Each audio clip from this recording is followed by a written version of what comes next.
Hi, welcome to the Mohua Show. My name is Mohua Chinappa and I am an author, entrepreneur and ex-housewife. This podcast is about everything from business to technology to arts to lifestyle, but done and spoken ईमानदारी से. Hi, in this episode, we have with us Koushik Chatterjee, a certified executive coach and founder director of Career Clinic. Koushik has over 20 years of experience in the corporate sector where he has led large businesses across products, services and solutions. He's known for his expertise in sales performance improvement and has coached over 125 executives, helping them to unleash their potential. Koushik is also a volunteer and is actively seeking a co-author for his upcoming book. So welcome Koushik in today's episode, and this has been one of the most interesting podcasts for me because, I've never done a podcast on how one can help people get their performance better in sales. So can you tell us a little about your journey into coaching and how you became an executive coach? Thanks so much, Mohua, for inviting me in the Mohua Show. Maybe I'll talk a bit about, my passion for selling before I jump into the other question. My definition of selling is like helping people solve their problems, maybe achieve their dreams. And, these are often motivated by an element of fear or desire. And I realize that there's a bit of selling in most things we do. As kids, when we cried, we sold our thrill to buy attention. So when young ones go out for a date, they try hard to create different reasons as to why they are a preferred choice for the partner. In fact, when governments launch welfare schemes, they sell very populist emotions and buy mandates. And when nations go for war, and one is happening right now, they sell common causes to buy alliances. So I found sales to be a very enthralling proposition, a mixture of science and art. I may say it's a multidisciplinary. And the very power of selling is what I realized in my career that, it can influence agendas, it can reshape thinking and help people move, not just in the context of buyers, but otherwise help people move, shift from a certain state to a better reality. And that is what fueled my passion for selling. And so, to answer your question, I'll call the becoming an executive coach a very logical progression, because what I enjoyed in the business of selling was to help organizations, people move from point A to B, from a present state to a better reality. And that's exactly what coaching is all about. So after I quit my corporate job 23 years and was exploring new age careers, there was amazing synergy with my values, my beliefs, and what made me happy. And that's very important. And in coaching, you can partner with people to help them unlock their potential and, become a better versions of themselves. So I found it to be a very rewarding and fulfilling role. So I underwent a rigorous training from my master coach. It was for about 6 months, and then got certified as an executive coach. And then later pursued a credential from the International Coaching Federation. ICF is the name that it's commonly being used. So I'm so happy to have impacted over this 125 senior professionals, mostly in their mid-careers. And the happier part of the story is they could launch themselves into enjoyable work zones. Mohua. How amazing. So, there must be a lot of people who come to you and a few of them maybe do not have the entire ability that requires, to be a great salesperson. And I just so completely agree with you. All of us are selling, all of us are influencing in some way or the other. And so how do you help your clients identify their potential and unleash it, Just share a few examples. Coaching practice obviously has to be filled with continuous learning because different strokes, different folks. And I had the privilege of learning from some very renowned master coaches. So typically when I work with clients on several aspects to bring their transformation, and remember this agenda of transformation is theirs and not mine. So as a coach, we are trained to withhold judgment, things like deep listening. And there's a common term saying, holding the space for clients. So don't judge, listen deeply, but hold the space. Help them articulate to establish a very strong vision and a purpose, the why, the big why for the change. Understand, their values, their beliefs, their cultures, their perspectives that they're coming from. And especially explore the one that are limiting them. We call them the limiting beliefs. And then work on their mental models. Try to establish a better mental model than what was sort of limiting their beliefs. And it's very action oriented. So you chalk out milestones. You chalk out that, okay, what would you like to achieve maybe 30 days from now, 90 days from now? And then in between, some skills needs to be developed. And so, as a coach, you point out that the client acknowledges and obviously invests in building certain skills. And in the entire process, there is a sense of accountability that the client has, and that sort of drives to take then consistent action. So between one session and the other, they come back with full accountability, saying, this is what we discussed in the last session, right? This is what I committed in terms of going and maybe just talk to certain people in the conference, because I see that, I am not a very naturally gifted in terms of executive presence. So I broke that little barrier, and this time, Koushik, I went and spoke, and I could connect with 5 of them. And in fact, you helped me to craft that little pitch of 30 seconds about me. I think that really worked wonderful. So by staying with them in the process, they start achieving these milestones. We celebrate small victories, and the momentum is increased, and then they learn to unlock their fullest potential. Yeah, Mohua. That is so amazing, because there are so many people who may be phenomenal with the work that they do, but they sometimes lack the confidence to go out there and speak in front of a crowd of people. So there must be this whole transition that happens for most of your clients, right? They have to transition from one role or an industry to another, and obviously the sales pitch keeps changing based on the industry. So can you share with us, any client that you helped transition from one industry to another? Sure, Mama. As I said, there are quite a few, but I think I'll try to pick up one. And this is like a very senior leader who, sort of approached me with a conversation, and, I could sense a crisis that is in his organization. This feeling, that eerie feeling that one has, that he is no longer desired in the organization that he has served for over a decade. So there's this huge depletion of hope, optimism, engagement that's happened. So when we started to engage, he was in a state of denial, and there's this, psychological activism flaring up, saying this just cannot happen to me. And it took me quite some effort and a couple of sessions to take him through this, if I may call, the denial, shock, acceptance, and engagement cycle. It was only when he wrote his mail of resignation, and this literally happened in one of the sessions, because he was withholding this act, hoping and praying that what he's thinking is not right. So only when he dropped this resignation mail, he started to engage with his, what I may call, the preferred future. Otherwise, he was just withholding taking actions. What was being discussed in the sessions was not being enacted. If I may recall right, it's within 6 weeks, he completed the process of identifying, enjoyable roles and companies, the happier destinations for it. Because he's an exponent and expert in his sector. He then reached out to the decision makers. So, together we crafted a value proposition statement, how it can be different for the different companies that he is willing to have a conversation. And then he prepared for those conversations. We had mock sessions between, tomorrow is the interview, so let's do a quick 15 minutes. How can you lead the conversation? It's not an interview for him. And in the process, he actually backed 2 offers that were acceptable to him within 6 weeks. And I then challenged him to leverage this situation, because, there was this power of 2 offers. So why don't you leverage this situation and lead a successful negotiation? And, this gentleman wasn't of a negotiation mindset. He said, hey, I got this. I'm so happy. And I must just pick up one, lest I lose something. And he was actually made to lead a negotiation, and which he successfully did. So what I may say, from a state of hopeless depression, he pulled himself up to a revered destination in a dignified way, with a 40% rise in compensation, and that at a very, very senior level. And, there's this sense of a win that happens, and we only say when my clients win, the coaches win.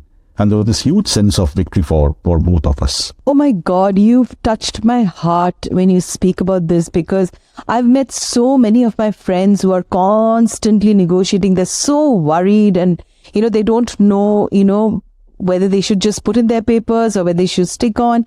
And that whole denial that you talk about, it requires so much of a mental game to even start accepting that you may be in denial. So, there's a lot of psychological work that you must be dealing with, with your clients, because obviously this is such a huge decision to take of transitioning from one industry or even a job where they feel that maybe they are not wanted. So what are the qualities that you think that you personally have, as a executive coach, obviously you need to balance your empathy and, you need to provoke your clients also for them to take that decision because it isn't easy.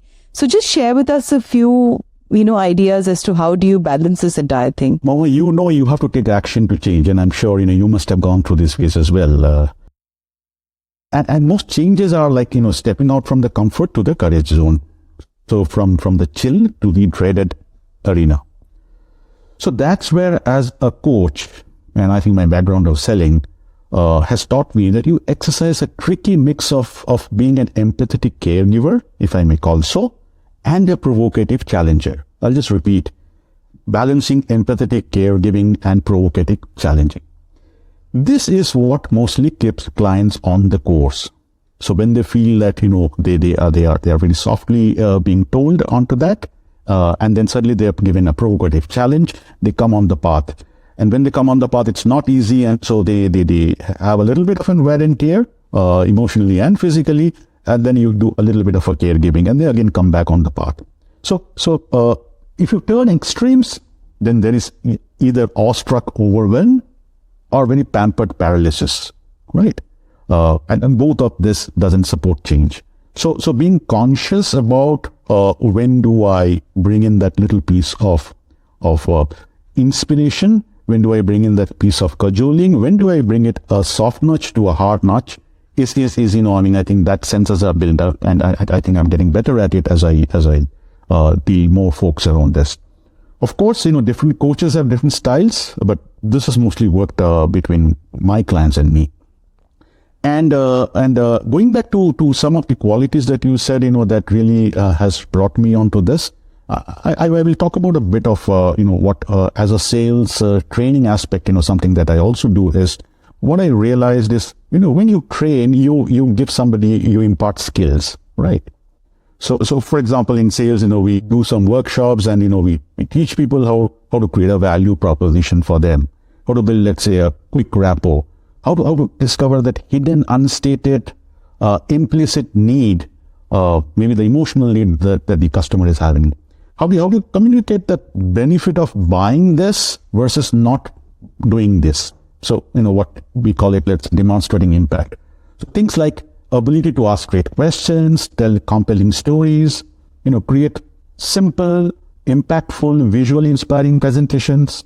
How do you capture attention quickly in meetings? How do you renew engagement, especially in the virtual meetings? How do you renew engagement? So in person, virtual, hybrid, this is all what we sort of, some part of me also works with sellers. And since most of my clients also do come from a sales background, so I think, I sort of can connect it easily.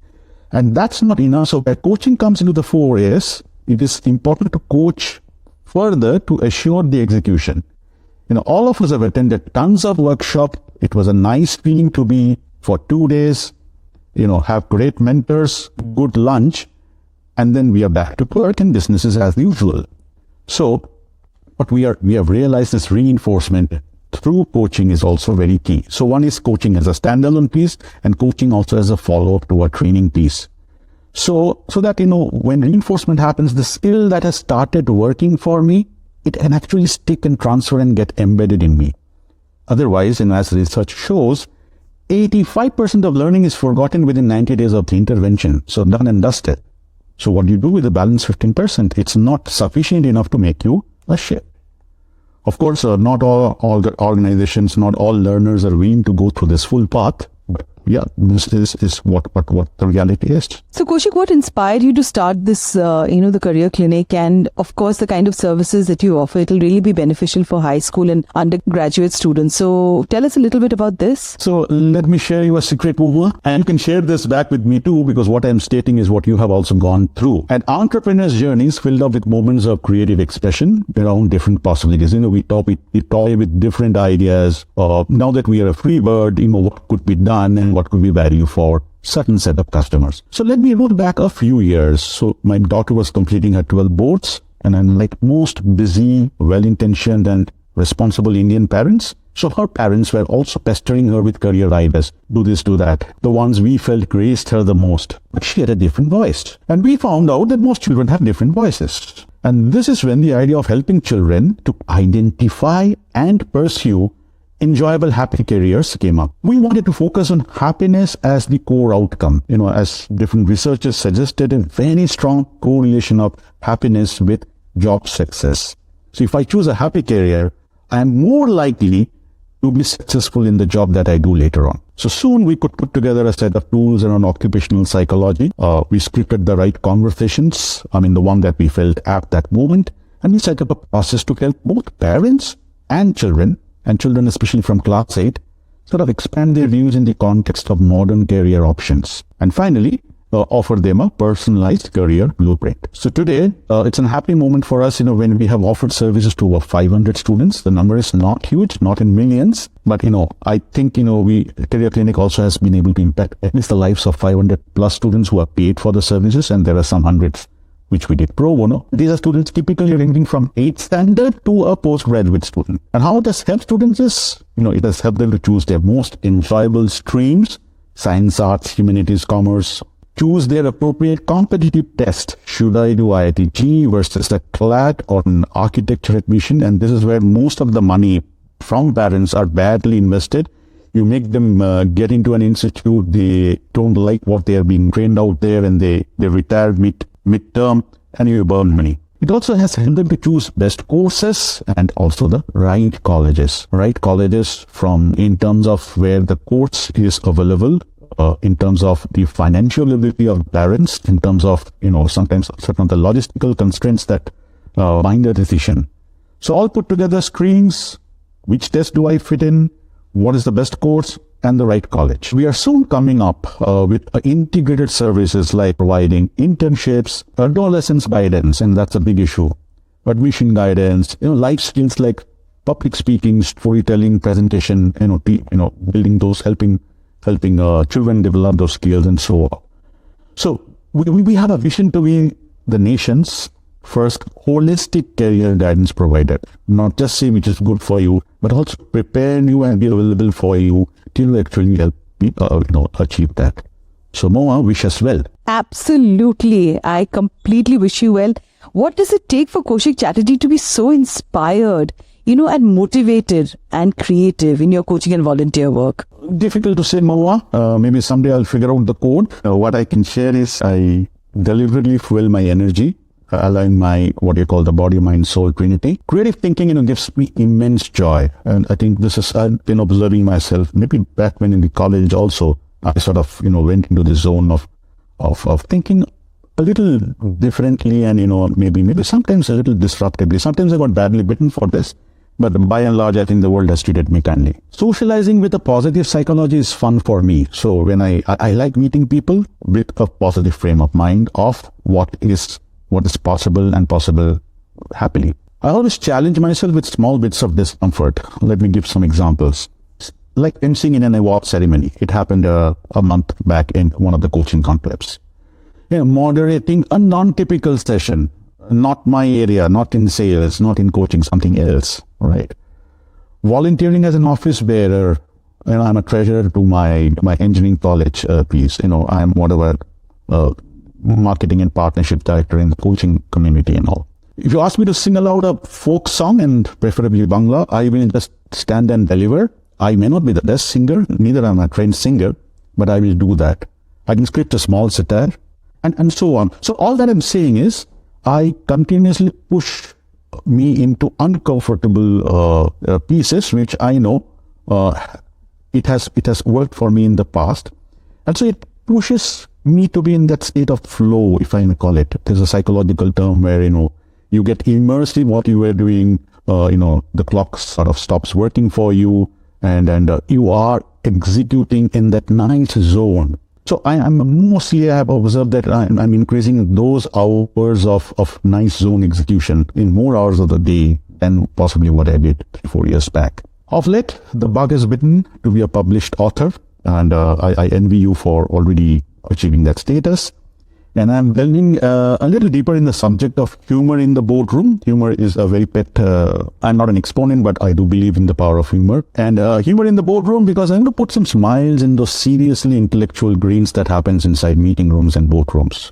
And that's where any aspiring co-authors around in the Mohua Show, I'll be too happy to connect. How amazing. So we have an upcoming book from you that you want to co-author, and this is for all our listeners. If you would like to co-author with Koushik Chatterjee, please get in touch with him. So thank you so much, Koushik, for being in this episode. And for all our listeners, if you want to learn the game of getting your sales pitch right, look no further. Please get in touch with Koushik Chatterjee, the Director of Career Clinic, and he will help you reach that pot of gold. Thank you so much, Koushik, for being on today's episode. Thank you so much, Mohua, and wishing all the best for the Mohua Show. Thank you. To you, our dearest listeners, you can find us on your favorite streaming services, Spotify, Amazon Music, Apple Podcast, and of course on all other major streaming services. With loads of love, we are the Mohua Show, where we talk ईमानदारी से.